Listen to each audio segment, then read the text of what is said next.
Hello, everybody. My name is Jeff, and I want to share a small story. Last year, I dated a person, and a peculiar thing about it's a he, was that he was a triple Libra, so like sun, moon, rising Libra. I took note of that at the time. Now, it was a very special and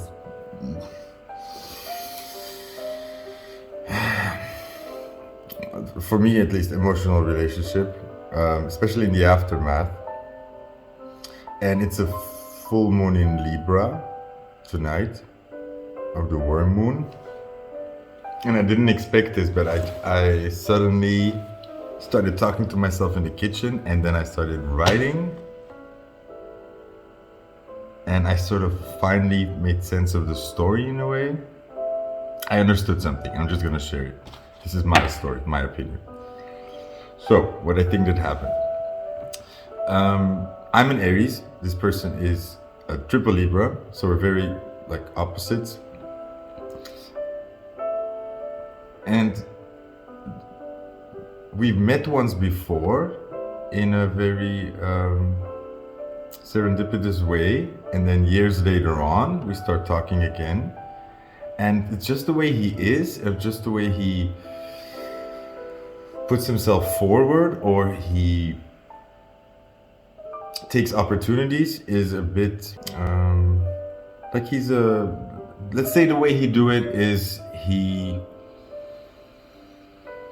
it's a little bit more calculated than I would do, at least. So I'm not judging it. This is not a bad or good behavior. But let's imagine like you have somebody wanting to. I just see an innocent scenario where you have, let's say, a boy wanting to impress a girl. So this boy tries to figure out what this girl does for her hobbies, or what her favorite books or movies are, and then acts like he's read or seen those, or like tries to match her interests in that way to get her attention. Now, that's not a bad. It's not good to lie or to pretend that you're somebody else, but it's not a complete lie, right? It's just you want to get the other person's attention, so you do the game, it's a sort of a game. And especially in like Latin countries, they play it a lot. It's they romanticize. The art of seduction. It's part of the art of seduction. And I'm a very insecure person, or like not insecure. I mean, I'm a very doubtful person. Like I will be the first to say, like, I don't know, I'm not sure, and really put forward my weaknesses in that regard. I'll put forward all of my doubts, and he kind of does the opposite. I like that. And one particular thing that made me always look at this relationship again and again is, look, in the past I've dated my share of narcissists or toxic people, whatever, or vampires, many ways you can call them. And always one of the key indicators was that when I meet these people in the beginning, there is a very lustful attraction. I see them across the room, and it's like it's that kind of too intense love at first sight. It's very raw. And with this guy, I didn't have that.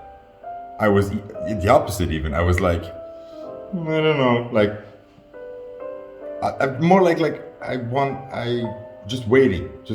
And let's say that I never was very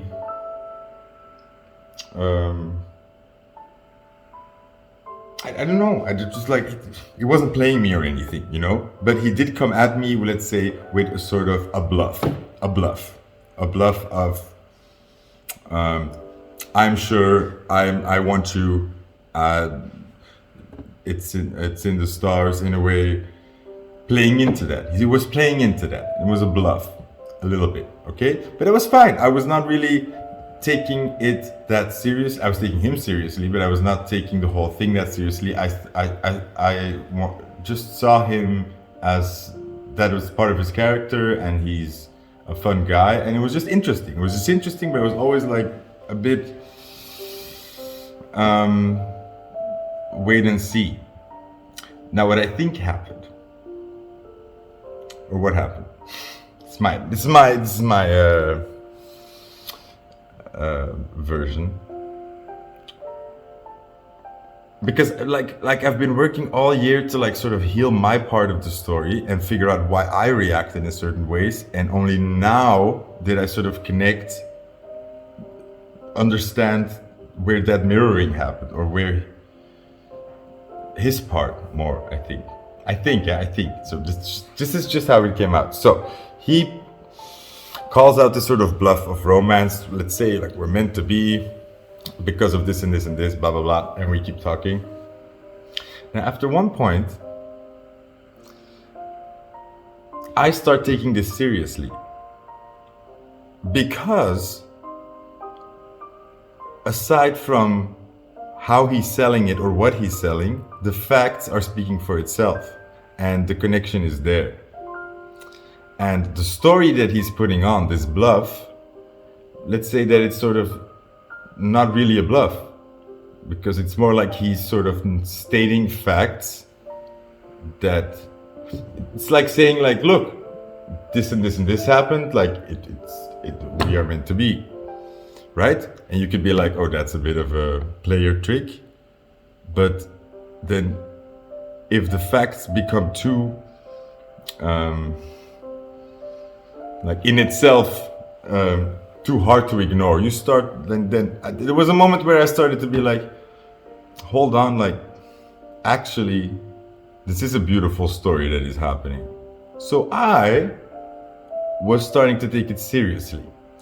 At the same time, I think he started realizing that his bluff is actually could be the truth, right? So he was starting to have the same thing as I am. We were sort of like, it's layered. We were meeting each other in this like the player, the dating game. But then underneath that, I think like he was both like, hold on, like I'm bluffing with these cards, but I actually have a hand here. And I started to see like, hey, actually he has a hand, or I have a hand, whatever. Like, I'm gonna make a lot of card references from this point out. And that's where things started going wrong, because that's where I became emotionally invested, actually started really opening up to these beautiful ideas that he was already sort of being very confident in. And I always saw that as a bluff, not as a bad bluff, and not like as a you're lying, more as a, nobody's 100% sure of anything, but I respect people that just go with it and they say like, no, this is the answer, okay? Like they're not gonna fall in doubt or keep, you have to draw the line somewhere. And I know what I do is also not healthy, because I'm 99% sure I will not commit because I'm so afraid of being wrong. And the other side of that is people who just say, hey, 99% is enough, that means I'm always right. There's a healthy between in the middle there, and I think we were meeting each other from the different kind of the spectrum. So, but then what happened is we both started to have like the real feels maybe, or started seeing like, oh, this is actually a serious, like, this is actually maybe serious. So at that time, I want to emotionally go in. And it's at that time that he pulls back. And I felt it. In the beginning, it was so much more open talk. We were very sharing, and I felt like he was, even though he's more closed in that area or more You know, the emotional realm is a different, he places these things differently. We were sharing, and at one point he closed down. And I think what happened is, let's say like you're playing cards and you're bluffing, and suddenly you realize like, oh, I'm bluffing, but I have the winning hand. And then I think he kind of panicked, because at that moment he not because he just didn't know what to do suddenly. Okay, it's like, oh, if I lay down the cards and I show the winning hand, I have to commit to this, right? So he's kind of like stuck in like, oh, I don't know how to play this game at the moment. I'm a bit scared. Me as well, right? I was like, oh my God, this is a bit like scary, a lot. It's a lot. But he handled it, like, I think by pulling back. So he became close. I didn't think he realized how bad it sort of was to me to sort of see somebody just pull this poker face out. And because somebody's pulling this poker face out, and I always felt, you know, there's not a bad intention behind that. Somebody really likes you. Somebody really wants you. Somebody's really excited. Somebody really wants to share and stuff. But he wanted, I think, this way of regaining control when he suddenly thinks we're getting a little bit too serious before, or in a way where you don't know how to handle it. So that was his way of dealing with that. I think I had other bad ways of dealing with that, but that's how I saw it. But there was then where I think that the things get kind of, you could say, toxic or like a bit nasty, was where, in a way, I think he wanted to hold us in this tension situation of, he's sure, like, I know I'm the one for you and you're the one for me, and I'm the one that is sure about this, and I'm the one with the doubts and the problems, and I'm not seeing it right. And he kind of wanted to keep that tension, and I get that, because like he wants to stall the game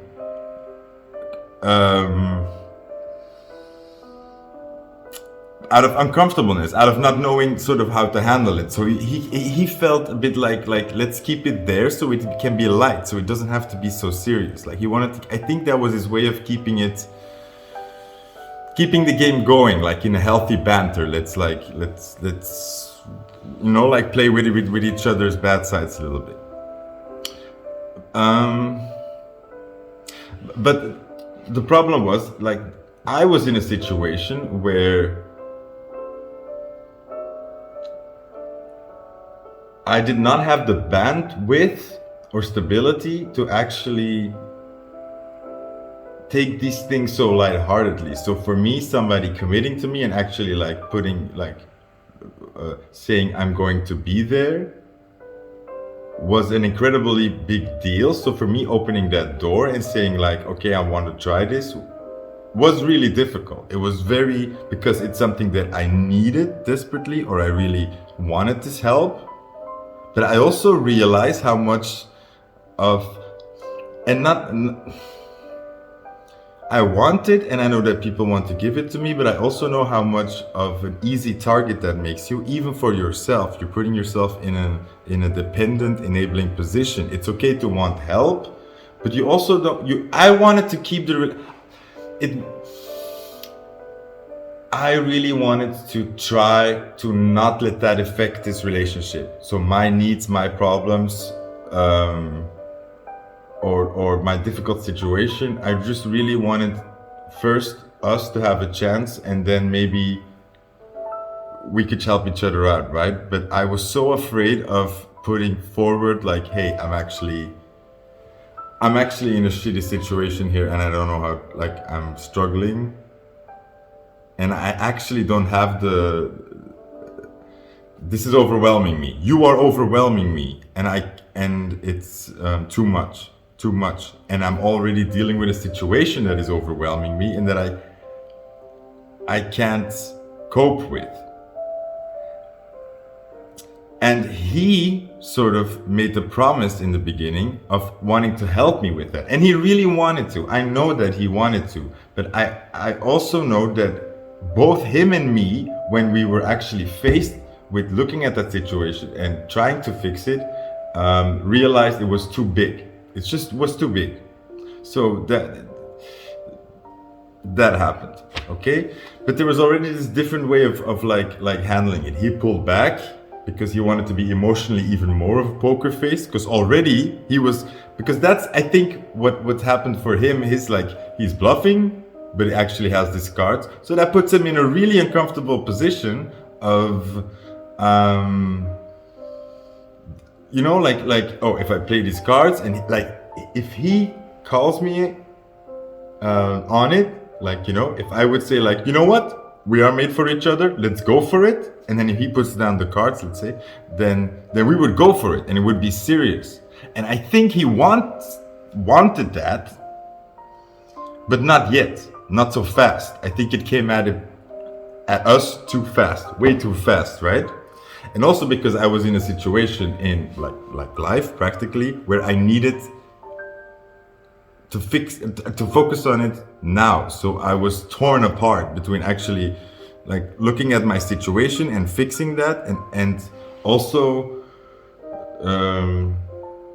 not knowing how to ask for help or how to marry the two. And that's an important part, because that's where I completely crashed in this relationship. Is I really wanted his help. I really needed it. I really needed the support. I really needed this, you know, pushing my back in many ways. And then I was really facing a situation where I wasn't even able to face the truth of the situation. I was in a reactive mode instead of looking at the truth, because I was so afraid.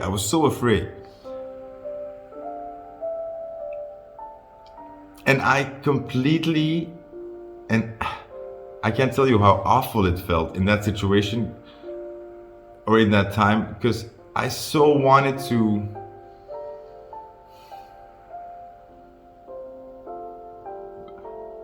him to help me, and I wanted to tell him how, or I wanted to make that bridge happen, but I really couldn't. And I tried with all my might, but I just couldn't. And the trying drained me. It drained me, okay? And that was very difficult for me, because then he like there was a huge blowout and a fight, and then he left, and I felt abandoned, and that was the worst nightmare for me, because I was already opening up to something that I was very skeptical in, and I didn't want to be again in a position where somebody tells me I'm going to have your back and then leaves again, or they only want to help themselves and not really you, or they want you to stay in the problem, you know, all this toxic shit. I was so on guard for that already, and I felt something really good here. I felt purity and good intentions and a good person trying to help me, and in my trauma or toxicity, I just attacked him.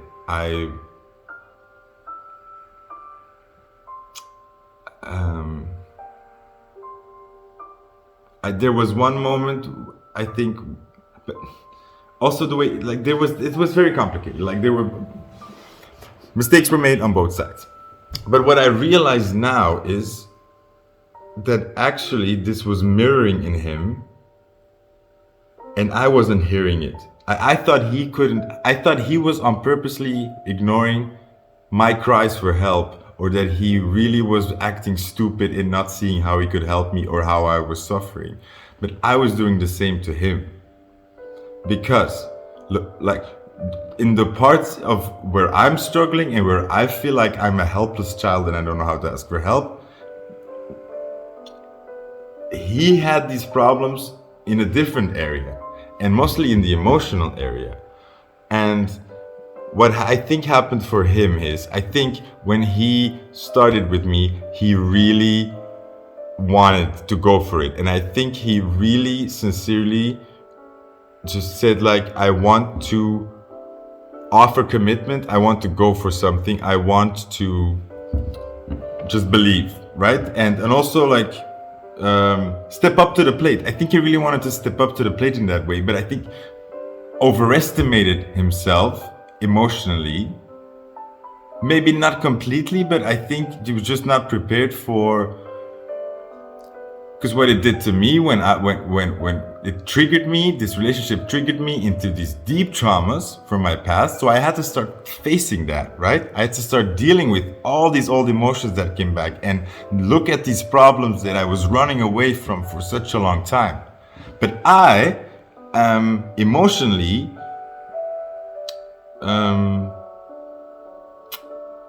strong. Like I'm smart in that way, or I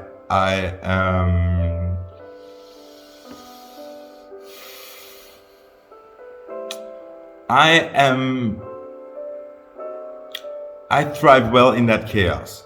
I deal well with those feelings, and I'm fine being all at sea in that.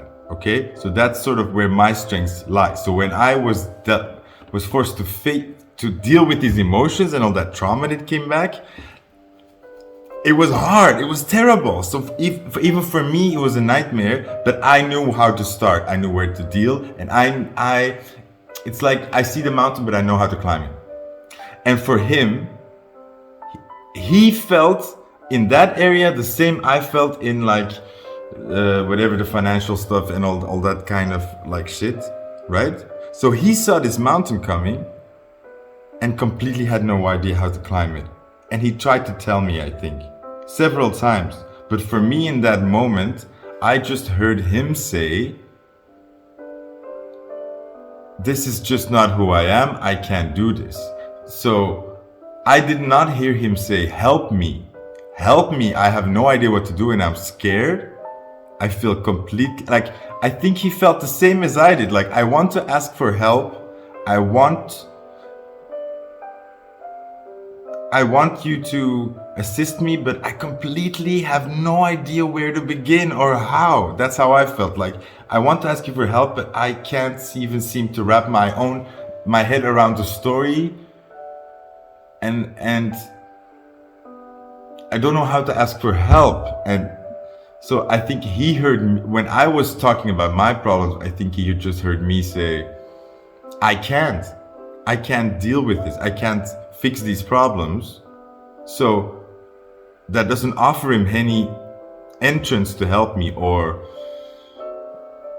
it doesn't offer any win. Like, he doesn't hear, help me, I need your help. But the opposite was happening as well. Like, in the emotional stuff, he was just telling me like, this is just not me. I'm not like you. I don't know. I don't function that way. He was putting it like this, but actually I think he was just saying like, help me, but I was just hearing I can't. So that felt more like him saying like, I'm going to leave you in that emotional area. I'm not gonna bother. And I think the opposite was happening as well. We were just not hearing each other asking for help. But most of all, we were not really asking for help because I think we were both in a situation where we were not even prepared to ask for help, or not even knowing how. So we were both still in our reactions to it. And that brought me to, and I think this is interesting for, like, this is just human behavior. What happens is,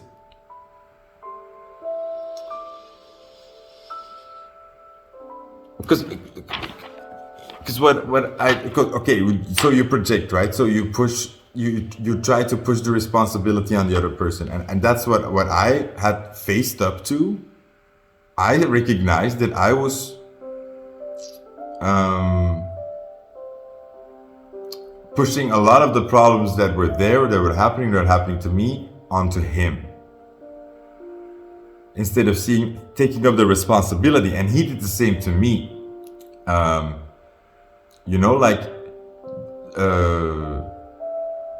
All that emotional upheaval that is happening and all this drama, that's on you. sort of, kind of, because that's not me, that's not who I am, I don't function that way. And he was kind of telling me like, you know, you just have to deal with who I am. But I was just hearing like, it's your problem, or it's your responsibility. But actually he was saying like, please carry this for me. I can't carry it. I really can't. You know, it's a defense, and that's a problem. But what I know about people is, and this is important, is when these things happen, when we get triggered into these weaknesses where as a child we were left or something, or we didn't get the assistance. So as a child we were put in a situation where we really did not know how to deal with this problem. So we were completely helpless. But as a child, when you're in this sort of helplessness, there's this area that's very dangerous, that feels like dying, that feels like real danger, like, oh, I can't relate to the group, I can't connect to the group, I'm gonna be left behind, or this is my survival. You know, when you're a child, this is really triggered into your survival. So what you do as a child, immediately you start coping with that. You start circumventing that problem. So let's say there's an emotional gap, you have an emotional distress as a child, and the parent is not teaching you how to deal with that. What you learn tricks to deal with that. You learn not to deal with your emotions, but you maybe later on you learn to see like, oh, in these situations, that is how people react, so this is how I will react, instead of actually facing the actual emotion, right? It's a defense. It's an adaptation. You know, you adapt, you cope, you make a coping. Like I did with certain feelings of unsafety, or like loss of control. I learned to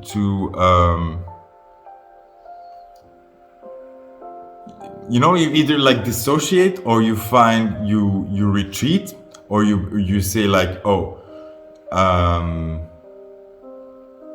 you find other ways to get control. And this is often, and this is what I found in myself, when you get stuck in a situation where you feel like you can't control what happens to you, you start finding other ways where you can have control, and that's where emotional manipulation starts. People learn to emotionally manipulate when they realize that they have no power to actually change the situation. You know, when somebody has the power, the other person has to resort to you know, pushing the buttons that they can, right? It's a natural response. But the problem is, later on in life, when we get dealt with the same situations, we don't realize that internally, actually, it's sort of like they push the sore spot and these alarms go off. Because again, remember, this goes back to a feeling of helplessness, of dying. And this is true helplessness, right? This is not like, oh, I don't know what to do. This is no like, I can't breathe. I can't breathe. So when we grow up, these situations happen, and it's so reflexmatic, so reactive. We present the adaptation, we present the defense, we present the coping mechanism. But we don't realize it's happening. We don't recognize it. We don't realize like, oh, this triggered me and I'm like now clumsily coping with the situation. No. We think that our reaction is valid, and we defend it as, this is just me. This is how I've always reacted. This is who I am, right? And a thing about people is, or in healing is, until we have the tools to actually fix the situation that made us feel so freaking helpless as a child, we will not see it. We will not allow ourselves to see it. That's the thing. That's the defense. It's like, I'm not going to put you in that panic situation of helplessness and complete distraught when you don't have the tools to fix it. That's an important part in healing.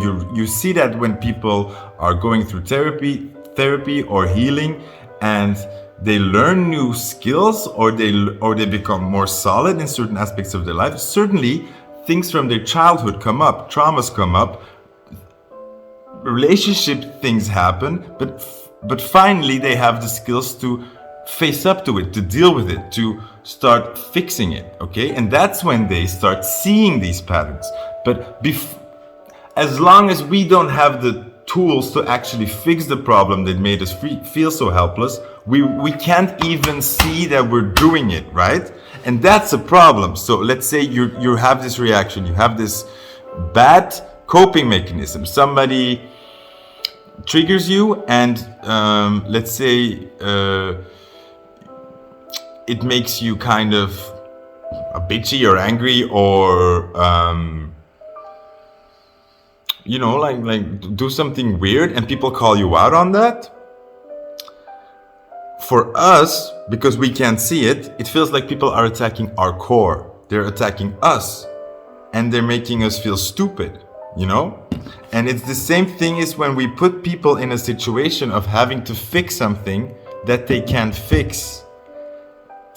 What do you do when somebody asks you, hey, can you go on stage and sing that song that you can't sing and you don't know the lyrics to, or you can't do it? When we ask people to do something they can't do, they feel like we are putting them in a corner, in an uncomfortable position. It's unfair. It's like, why are you asking me to go make a fool out of myself? So what you do is you rebel. You say like, you know what? I don't want to play this game anymore. I don't want to do this. It's the only power you have to say no. This is what happens to a lot of children in school when they have learning disabilities, or they just have, let's say they have problems at home, and at school it's just not working out so well. So what these maybe then teachers start saying, hey, you're failing your lessons, you're getting bad grades, you need to study harder. You need to work harder. And the family goes, hey, you get bad grades, you need to work harder, you need to study harder. But actually, the child is already trying everything it can. So people are asking it, hey, do that thing that you can do. So what does a child do when people keep asking him like, hey, why aren't you doing that thing that we all want you to do and you're not doing it? They're all acting as if the child chooses to not do something to fix the situation, while in reality, it can't. It doesn't know how. So that makes the child feel like something is wrong with it. Like I can't do it. You're asking me to do something, I can't do it. Obviously something is wrong with me. And then when people push it like that, it makes it even feel more like, oh my God, this is really bad that I can't do this. They feel ashamed. You feel shame, you feel stupid, you feel like you don't belong, you feel alone. And what do these children do then? They say, fuck you, fuck school, I'm out. I don't want to play this game anymore where I can't win and you're making me feel stupid all the time and pushing me and then punishing me for failing again while I'm trying to tell you that I can't, right? So you quit the game. You don't engage anymore. Why would you, right?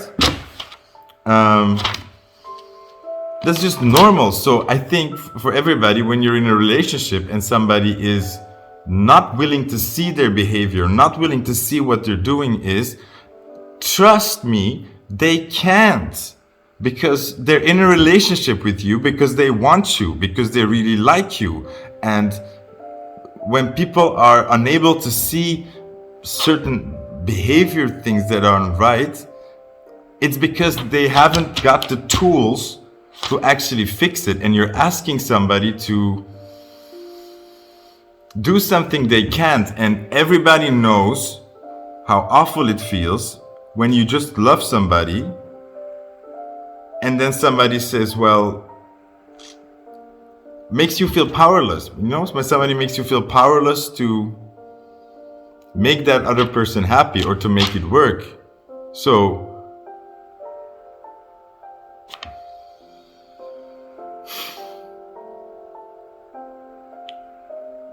the painful thing, I think, that we all feel somewhere in our lives. There was like something about the end here.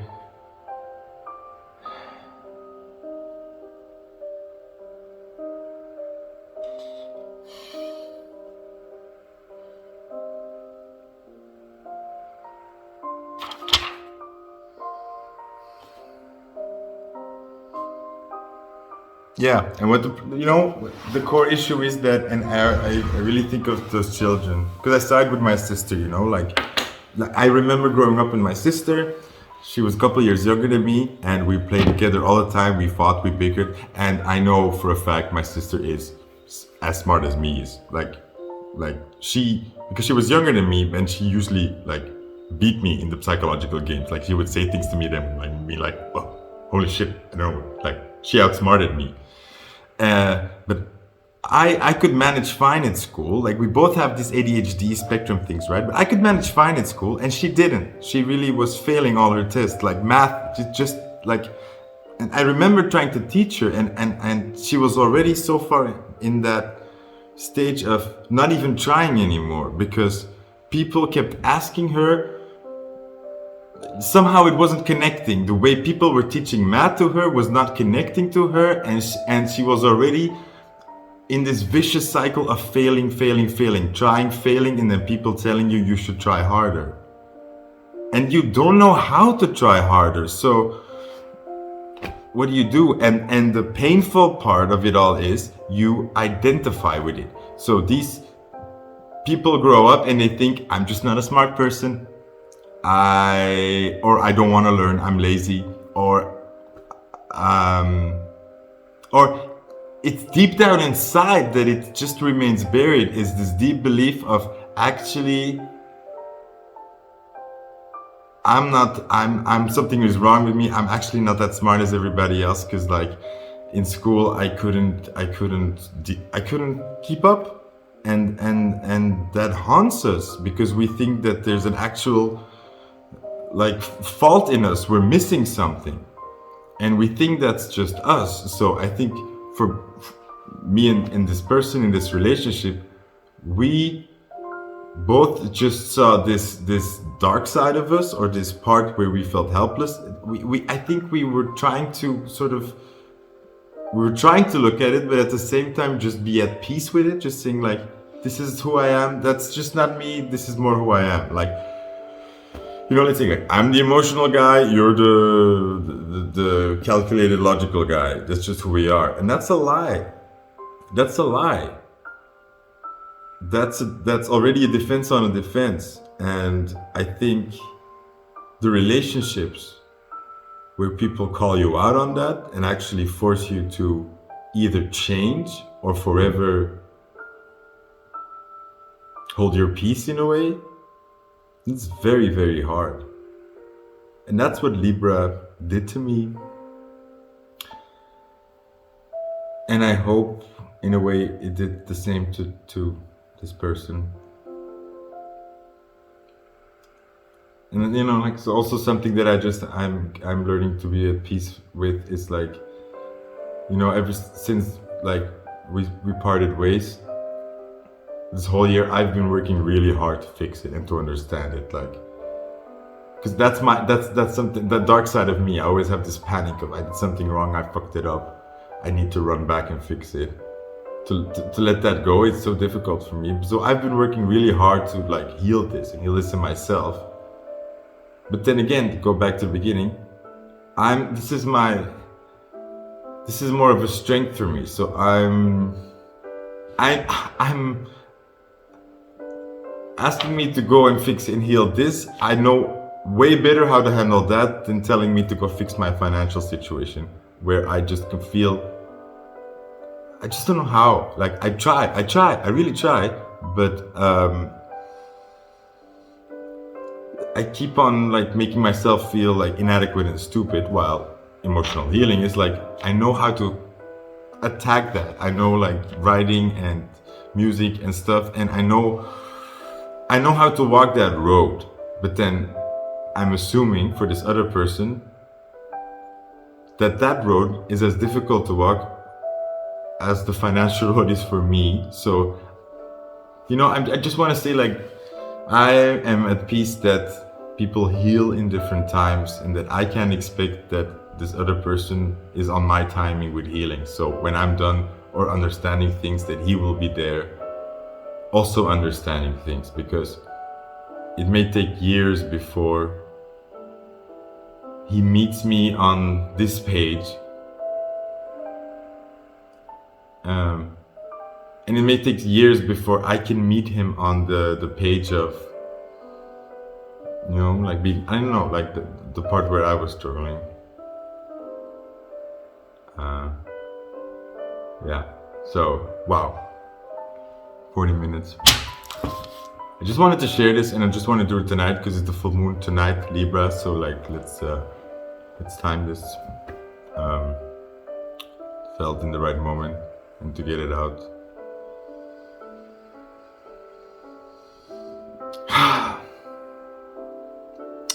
It feels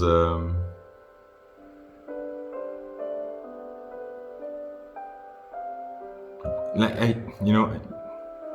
it feels really good. Like I feel like I'm closing something out, and I'm understanding, and I finally can let it go, because I can also see through this process that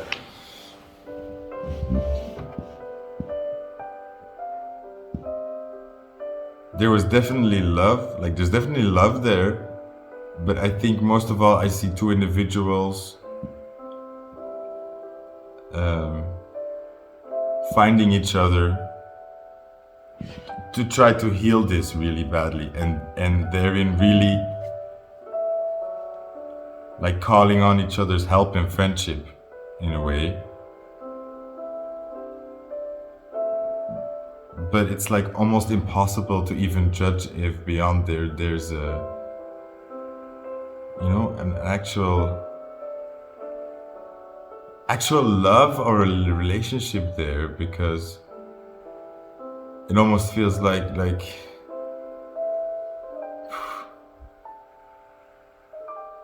we'd have to start completely anew, like, because it's weird, right? Like how even when I would go back into it, I'm just not the same person I was a year ago. It's like I'm a different person, and I assume when you know, when the stars align again and you meet like this person again, that you really have to start over again. And I almost wonder if it's possible to, because you want that for yourself, right? To then heal from these issues, and then take that whole you and that healed you, and try love again. And I think I don't know, it may be difficult when you then try again with that person that broke open all those wounds. It's like,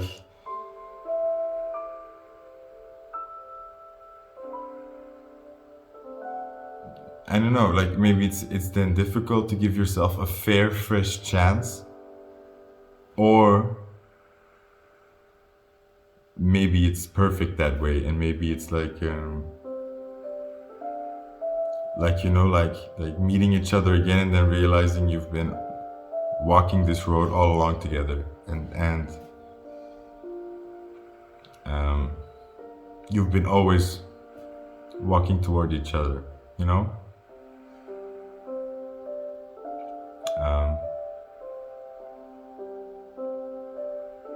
I'm very happy I met this person, and that I jumped into the triple Libra challenge there. I thought he was the devil for a little while. I don't think he's the devil anymore. Maybe. But maybe I'm the devil. I think more I'm the devil, really, like, because like I can judge him on things he did badly, but I know I saw parts of myself that were not pretty. And that's also difficult, like to go back to a person where you really lost yourself and the worst came out. You know, it's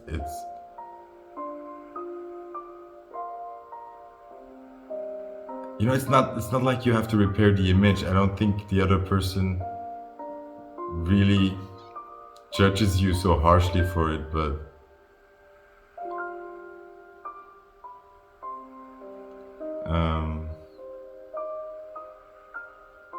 it's a lot to ask for another person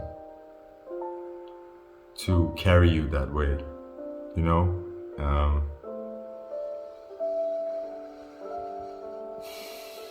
And again, it's like this. It's like you have so many strengths and like all these positive sides, and then somehow it all seems to be reduced to that weakness and that flaw and that ugliness. And I think it's good to go through these relationships where you face the demons, you know, face the darkness. But I in the end, I think we should focus for relationships that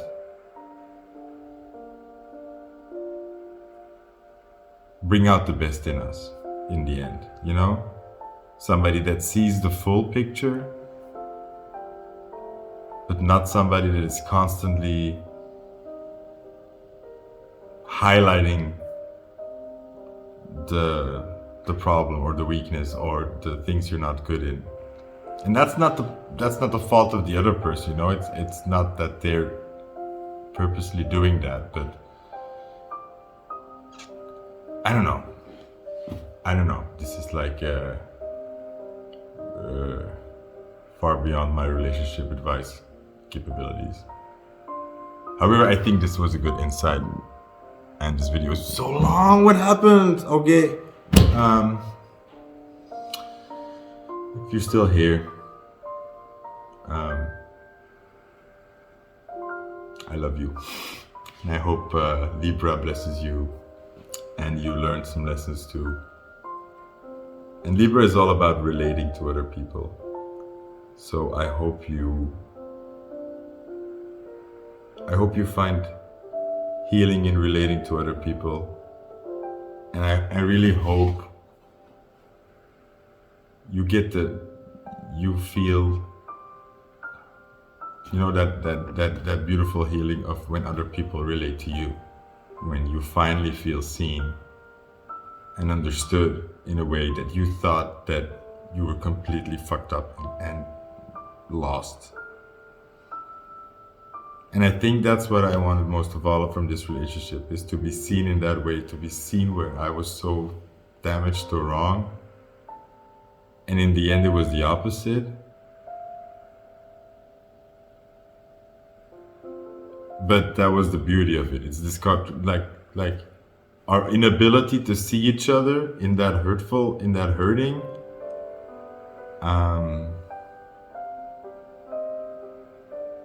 I think made us both realize that we were not as ready as we hoped we were. Well, Libra. Well, it's a step up from the Geminis I was dating. You know what I mean? Okay. Good night, everybody. I hope you're well. Bye.